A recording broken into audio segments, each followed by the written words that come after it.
我哋香港嘅歷史可以由絲綢之路講起。嗰個古老做生意嘅貿易方式已經進行超過咗1600年咁耐。嗰時中國因為有好多珍貴產品而非常之出名。英國東印度公司想喺當中賺取利益，佢哋中意中國嘅絲綢啦、瓷器啦同埋茶葉，但中國都唔係幾需要英國嗰啲出口品。不過時勢轉得好快，中國一直係禁止鴉片入口，但係英國商人總係有啲機會、有啲辦法，偷偷咁將嗰啲嘅鴉片運入去中國。咁中國同英國之間嘅衝突就越嚟越厲害，結果摩擦就增加，出現好多嘅衝突，仲有大大細細嘅戰爭，超過60年咁耐。為咗要和平，中國冇其他選擇，只有將香港割讓俾英國，成為英國殖民地，為期係99年。中國呢個亞洲超級大國變得搖搖欲墜，除咗尷尬，亦都覺得自己嘅文化係被破壞。後來我哋幫助咗擊敗德國，中國自己一分為二，於是中國又再捲入好多年嘅戰爭當中，一直到70年代，香港有好多方面發展迅速，於是繁榮起嚟。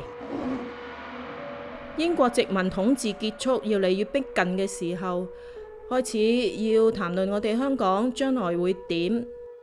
香港可以繼續50年不變咁樣維持現有嘅資本主義制度。跟住就傳嚟一啲改變嘅風聲，東歐一帶人心惶惶，越嚟越不安，共產主義思想就開始被動搖。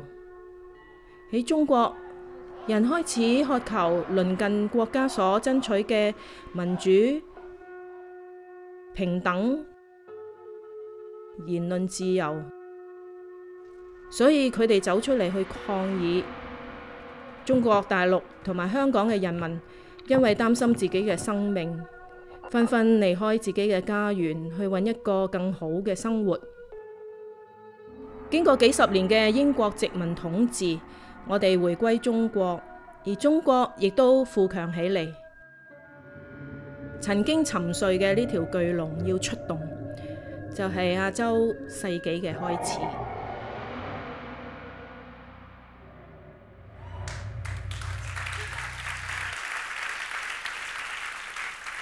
The Chinese believe luck is extraordinary and uncommon, that it's precious and hard to obtain. But I don't believe you stumble onto good luck. You choose to make your own. And sometimes it's these choices that inadvertently bless those around you. During the late 80s, people were unsure about what would happen when Britain handed Hong Kong back to China. So the city was full of talk about moving to escape this unknown future. When I was born in 1988, my parents, Christine and Alpha, had been married for a decade. They had a son, my older brother Leon, and we were all living in a townhouse just outside Hong Kong's busy city. At the time, my parents were teachers, and I guess you could say their careers were a twist of fate. My dad had a degree in civil engineering, but he felt theology was his calling. He discovered his love for sharing knowledge and teaching when he started leading fellowship groups at his church. And on a whim, he applied for a teaching position at a high school after uni. He married my mum in 1978, and my brother was born a year later. My mum took care of my brother full-time until he was 3, and she loved every minute of being a mother. But soon, our family needed more help financially, so seeing how much my dad loved his job and loved teaching, she also applied for a teaching position at his school. Over their combined 22 years of teaching, they saw the nature of the education system in Hong Kong. From when kids first started school, they were never given enough free time to discover what they loved doing and given a chance to pursue that. They saw how much the system limited their students' creativity and experimentation, so they weren't sure they wanted their children to grow up through such a system. Even though my parents loved teaching, they were beginning to feel burnt out and stressed. They wanted to spend more time with their children, but they worked really long hours, often over time. And I guess this brings us back to Hong Kong's unknown future. By the time the 1997 handover was on the horizon, every time my parents met up with friends, all they would talk about was emigrating out of Hong Kong.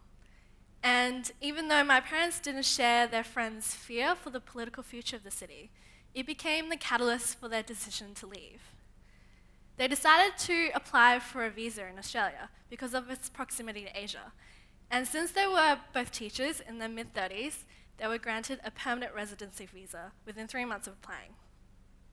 In the end, they decided to leave because they wanted a change in their careers and their lives.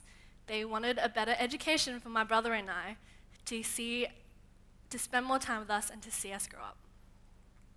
Our family made the trip to Brisbane in July 1992 to a city where we didn't know anyone or had even set foot in. Today, I feel lucky. I feel lucky for my parents' decision to move to Australia because it's made me into the person I am today.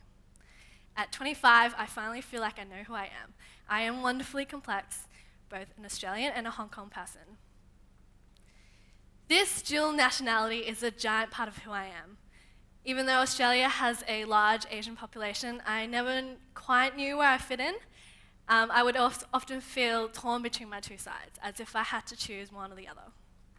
Nowadays, I bloody own it. I am so proud to be both. Thank you. I'm so proud to be both, even though sometimes I'm a pretty terrible Asian. I still don't know how to hold chopsticks correctly. Growing up in Australia has given me a lot of opportunities I wouldn't have if I'd grown up in Hong Kong. The chance to learn English fluently, to go through an education system that allowed me to discover my love for art and design, and to be one of those few lucky kids who could see their parents every day. Today, I'm a motion designer. I create videos for communicating ideas and telling stories. I use design, animation, and everything in between. I work with this crazy, talented group of people at a studio called Breeder, where I'm creative lead. Every day, I get to do what I love. I collaborate with awesome people, I design, I animate, and I get to lead the team in the look and feel of projects. The video in the beginning of my presentation was done by our studio, where they've been so supportive of me talking in front of you today. I honestly can't see myself doing anything else, and I truly believe I wouldn't have this all-consuming creative side if I didn't grow up in Australia or have such a supportive family. Moving to Australia has also worked out for the rest of my family. Through a string of coincidences, my dad became a pastor at a Cantonese church, fulfilling his very first passion to teach God's word. It's also worked out for my mum. She took care of us full-time, otherwise known as being the best damn mum in the world. She is an amazing cook, and when my brother and I flew the coop, she started sharing her food knowledge online. Today, she is a megastar food blogger, releasing her first cookbook last year. My brother became a program developer and eventually moved back to Hong Kong to start his own tech startup. He believes growing up in Australia gave him the confidence and the creative skills to start his own company. Australia truly became the lucky country for us, and it's so easy to forget just how good we have it. I believe you learn from every experience, and what I've come to realize is that creativity and experimentation should be nurtured and harnessed in children when they're young. My parents recognized how important this was and knew that their children should be allowed time to discover what they truly love doing and given a chance to pursue that. They've taught me that creativity is something that can bring incredible value to all aspects of my life, not just what I do. We need to embrace this thinking for future generations because creativity is something that can enrich lives. We need to nurture it and grow up daring to dream and think big. What my parents' story has also taught me is that if it's not working, whether it's your job, your relationship, or anything, if it doesn't feel right, then you need to do something about it. It could be a tiny change, like making a change in your daily life, or it could be huge, like moving your entire family to another country. Whatever it is, you make your own luck, and you'll have no idea if it's going to work out or not, but you're going to have to make that choice to find out.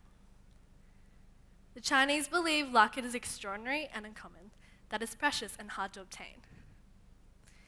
Today, I feel lucky, but I didn't stumble on my good luck. My parents chose to make it happen, and I am forever grateful for it.